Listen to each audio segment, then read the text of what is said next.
Okay, everybody, welcome back to part 4 of our complete garden room build.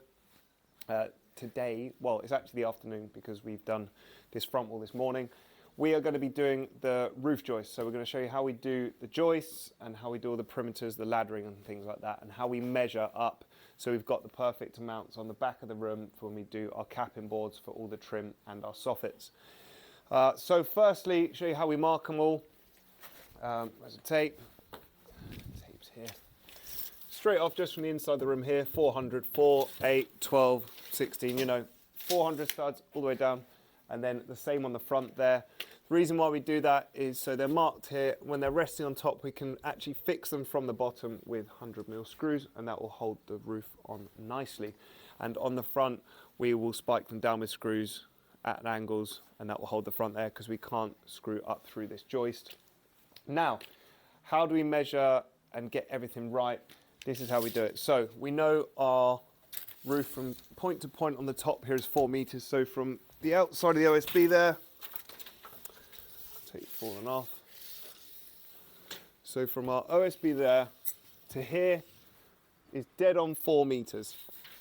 Now, what we want to get the correct joist length is we want 80mm on the back, because we're going to have 80mm overhang, and then we're going to put a perimeter on a 4x2, and that's going to add another 45, and that is plenty of gap there to put a soffit up.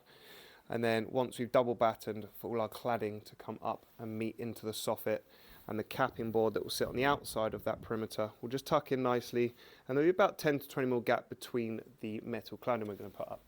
So 80mm is enough for this on the back, and then on the front it's up to you. You can choose however much you want. We always go off about 4 lengths of cedar, so it's 135 times 4. That normally gives us the right amount. And how we do our soffits, we measure about 10mm out, so we just add that on as well. So yeah, if you want to put sort of a big overhang on, you want to go sort of 800, then that's fine. Just add that onto your length. So you're going to put an 800. So if your garden room is 4 meters wide, deep, then you want to extend it. So 4 meters plus 800. So you're going to be at 4.8, and then you need your 80 on the back. So 4880 will be your total joist length. And then you're going to put your perimeters on, which will add 45. So always just remember that. So, but on these ones, these are going to be, what were these ones, James? What do we measure these up at? 4605. Yeah, 4605 is what we're using today.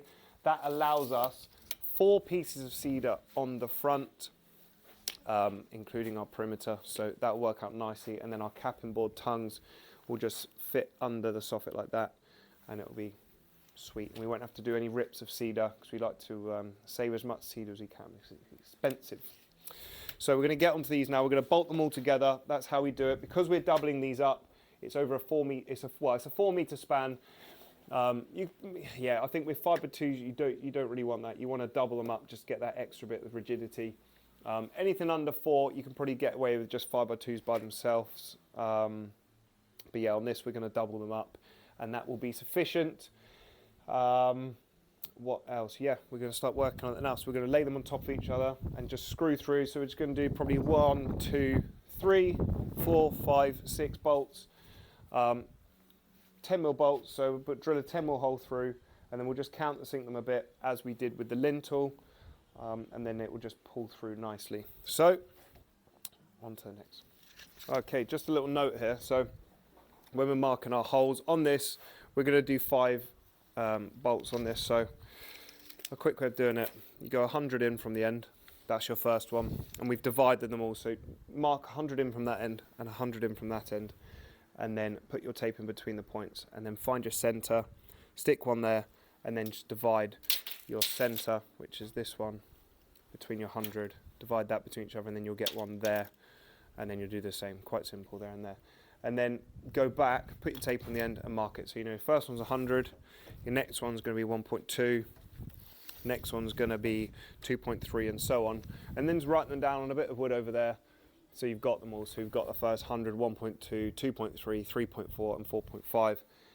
Then when you're just flying these up, you can lie them down, and you can just look up at your measurements instead of trying to remember and measure them every time. You just work off the same measurements. We are now going to drill our 10mm holes through, knock our bolts through. You can do this by yourself. It's handy if someone's helping you holding them, but you can do it by yourself. So we've drilled our first one through here, straightforward as that, through there. Now what we're going to do is we're just going to knock this through. Where is my hammer?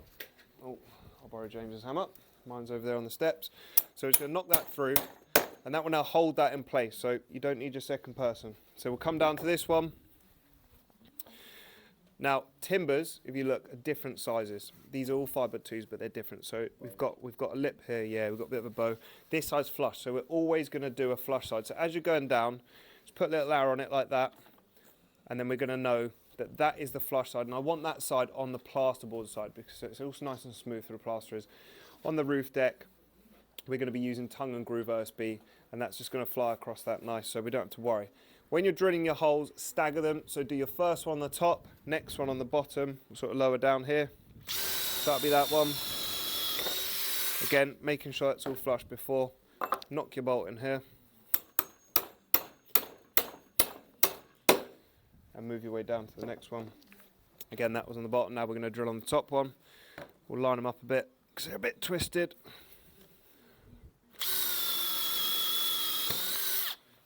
Again, bash that through. And then onto this one. Needs a bit of twisting.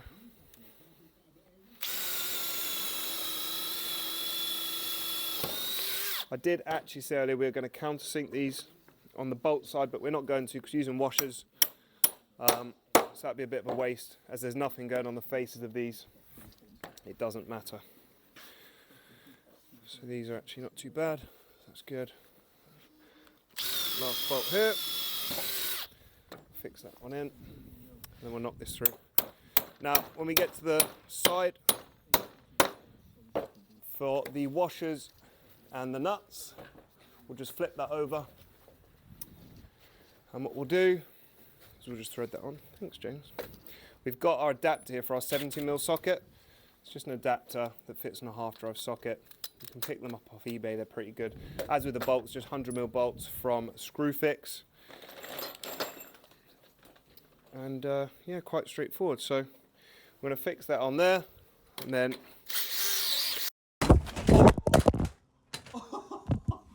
okay, we're okay. That's why when you're holding a drill at high torque, you always clamp and hold in, because it likes to catch, and as you saw. So what I didn't know there is James has actually swapped his impact piece, which we normally use, with a high torque. In fact, no, we'll keep with the high torque. It pulls in, it really does pull, but you need to brace. We had some serious power on that, and that will pull in nicely. So let's move on to this one. Blimey, if my hand still works. Nearly knocked me out. Yeah. Right, so because I'm left-handed, I don't use it that way, so I'll hold it that way, nice and tight. And that'll pull him in lovely. There we go, so that's pulled in tight. We'll work our way all the way down and do that. And once we've done all these, we will get them up on our roof. So yeah, I'm gonna go give my arm a little massage now, soften it up, and swap this with the impact. We've now got all of the roof joists up. They're not fixed, they're just placed on top of the wall plates, because what we're going to do now is we're going to determine how big our overhang is on the front and get them all set up to what we did with our measurements earlier. So to do this, we start from either side, but today we're going to start from the left. Now what we do is we measure from the end of the joist to the OSB. We want that to be 80mm, because that's what I've allowed for. So end of the joist to OSB 80mm. We've already placed this one up, and that is bang on 80mm. And then James has just fixed a 100mm screw into the bottom there, straight up through the plate into the joist, and that's going to hold that solid there. We're going to do that on the front as well now. So over here, we come round. I've got some steps here. So if you follow me over here, now what we'll get here is a measurement here of 520mm. What we'll do is we'll go to the other end with the ladder,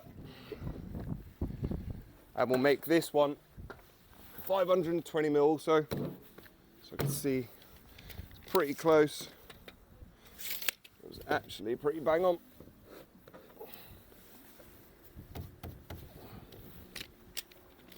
520. All right.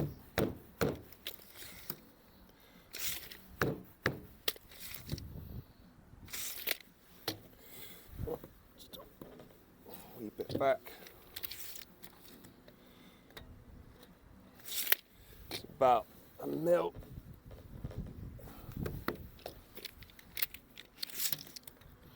Right, so that's bang on 520. Now, if you just pass me a camera, James, I can just show everybody how we finish up on the inside. We want that joist to be bang in line with that wall plate. So as you can see at the front there, it's bang in line with it there. That's going to allow our plasterboard to fix up into there, and it's going to give it something to fix to. As you can see, these joists have a little bow on them. What we're going to do is put a bit of timber on the other side of that, fix up into it, and then we're going to pull the joist into it so it's dead flush with this wall. And then we'll do our noggins and work our way down. But first we've got to fix all these. So we'll get back to that. As you can see, from this side here, that's how it ends up, like that. On there, that's how we fix them, and then we ladder out. So now we've got our end two joists fixed. What we're going to do is we'll put a string line from this one here all the way to that one there, and then we'll bring all of these forward in line with it all, and we'll ensure they're all on their marks, which is here. Because we're doubling them up, we're going to put them bang in the center of these lines like so, and then we know we've got our spaces the whole way down all the same, and then when we do our noggins, it will true all these up. So we're going to get that done with the string line. Damn it. With the string line, we're just going to fix that. Drill, screwdriver, should I say?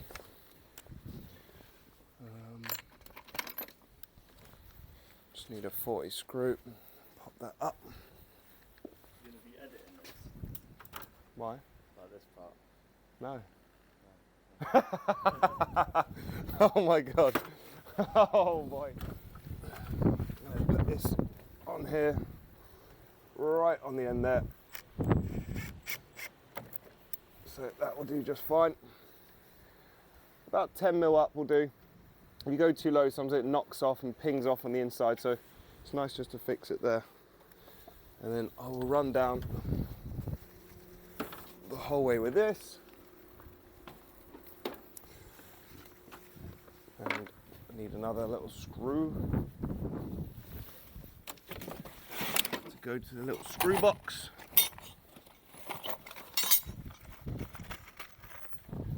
A little 45mm screw. And then I shall go up here. Fix that in quick. Just leave a bit of the screw thread on there, showing. Because when you wrap this round, put it really tight so it's super taut. Then you can wrap this round about 10 times, and then with the little string line kit, you can just clip that on to that, and then leave it hang, and that will stay tight. So I'm going to go in there, and I'm just going to fix in couple of these screws, show you how we do that. So on this one here, James has actually prepped one there. We've got that dead level in line with this wall. Actually just needs a bit over.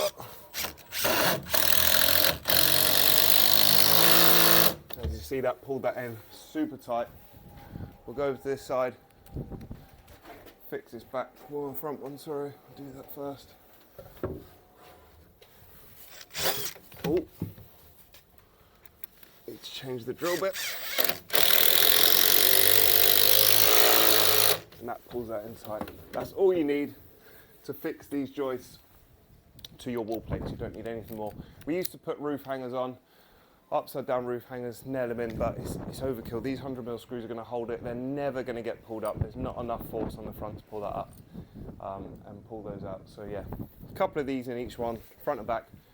It's going to be nice and tight. All right, up here, just gonna show you guys how we fix these in on the front. The back, we screw up, as we said earlier. However, on the front, we can't because of this lintel here. So we go in at an angle. Oh no. Oh dear. Go at an angle like that. Sink that in. And then we'll do the same on the other side. James, the pro cameraman's got that. That's sunk. Look at that, that's going absolutely nowhere. It's dead solid. Every single one of these is fixed like that. And that's all you need to do. Okay, so we've got all these fixed up now. They're attached. They're dead straight down there, as you can see. So that's working well. James is just fixing some noggins in. With noggins, the way we do it is we take a measurement. So, get my tape out. So there we go. So we'll take our measurement here. On this back wall. So it's 305, that's our gaps. They're the same the whole way down. So we'll cut our noggins to 305 and we'll fix those in. What we'll do as well is when we start on this wall here, we're just going to fix this wall. So we've fixed it plumb. It was plumb already. It was not a very long wall, so it's going to be pretty straight. Have we supported it with the cross member there? And then we've tagged a piece of timber onto the side there. So come around here. Oh, actually the ladder's there. So I'll just turn the camera around. And if you look up here, what we do here is tag a bit 4x2 there. So we've screwed up from our wall plate into it from the bottom. So we've gone up into it there, and that fixes it to the wall. And then we will true this joist dead straight with that wall, and then we'll fix into here with it. Because that's like that, it's going to pull it dead straight. So we'll tie them all together, and that keeps this first joist dead straight down the line there, as you can see. Just a tiny little gap, and that's fine. And that way, when we get to our last noggin, if any of these are a little bit out, then we'll cut this one to size, and then it will hold them all dead straight. Because you get differences in size of timber, that can happen. And as we work our way back to this one here, you can see that that's got quite a bit of a bow in that joist. But we'll straighten all that out once we've worked our noggins down. In terms of measurement wise, where we put them, we haven't gone halfway because we're having 3 rows of lights in here that get in the way. So we've off-centered them 100 mil, and we'll run them down that way. That way our lights will fix about here and they won't be in the way of them. And that's that, and now we'll get into the laddering. All right, we've got all of our noggins positioned in. We fixed this wall like we said earlier, that's solid out. Then we've worked our way all the way down the room with our noggins. We've got to the end here, and this particular joist was really bowed. So we've done the same thing. We've straightened it out by fitting the noggin in to the same size there, and then we've fixed our wall using the same method as on the other side, and that ridges all the walls up now, and they're all plumb. Now we've done the ladder. Just take the camera on the side here. This is our laddering that we put down. What have we done these between each other? Every, what was it, 500 or something? Every 500 between each one, all the way down. So we've got 6 there. We don't put one here because this front perimeter piece of 5x2 is going to come out, and then we'll put our side perimeter and fix into it all the way down. So these are 2, 3, 5 from this joist here, and that enables us to have one piece of cedar, which is 135 mil on there, and because when we put our side perimeter, we're adding another 45 or 47 mil. So we'll get our one piece of cedar under here. Then we'll have double batten on the side, and that gives us enough room for whatever choice of cladding we have. It's the same size every time for these 2, 3, 5. Any size of cladding we have will fit under there, because when we do our fascia boards, they have a little 20 mil tongue underneath. That gives us about this much cedar, and no matter what cladding choice we have, whether it's cedar, which is about 18 or 19 mil thick, or we have the box profile sheets that we put up, the metal cladders, They have a profile of about 35 mil. It all fits up to the cedar in between that and our fascia. So yeah, 235 works well and gives you a nice little overhang on the side. It looks smart. So deck's nearly done. We're just going to fit our perimeters now. How we do that? Easy. Right. So what we do with our perimeters now, we've got our laddering here. James is just finishing off the laddering on that side. When we measure out our perimeters, we're just going to get another piece this size, so it's 4.6. What was our joist length? 4.605, was it? Yeah, the joist length 4.605. Yeah, so we're going to do just the same length. We'll measure it just to be sure. I think from yesterday it was 4.605. So we'll get a 4.605 measured up, and then what we'll do is we'll offer it up to the ladder, and we'll use our spirit level on the front here to hold it flush. So we'll put a spirit level like that, because we know that's flush, level there, and then we'll offer it up and it will butt into the end of the spirit level, and then we'll fix it. And we'll do the same on the other side, and then what we do once we've got that is we obviously measure off this perimeter the whole way along the front, and that will give us a bang on measurement for our perimeters. Right, we've got our right hand side perimeter and left hand side perimeter fitted. So what we've done is we've gone along, as I said, we've put the spirit level along the front, pushed it up to it, held it in tight, and then what we've done is we've gone down and just fired nails in on the ends like this the whole way down, so just like that. One on the top, one on the bottom. Don't want to put any nails in the middle, because when you do your fascia boards, the nail falls right in the centre, and if you catch any of these nails, they don't go in, then you end up having a nightmare trying to get with the fascia board nails out, and it's horrendous. So yeah, just one right on the top, one on the bottom, all the way down. And then what you have to do as you work your way down them, so if this perimeter board isn't straight, it's going to have a bit of bow in it.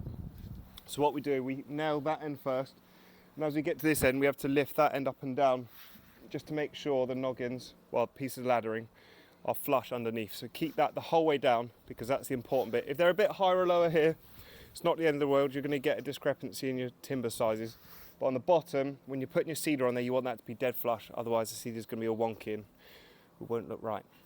So now we're just going to do our front perimeters and our rear perimeter. They might be slightly different if your room's a tiny bit out of square.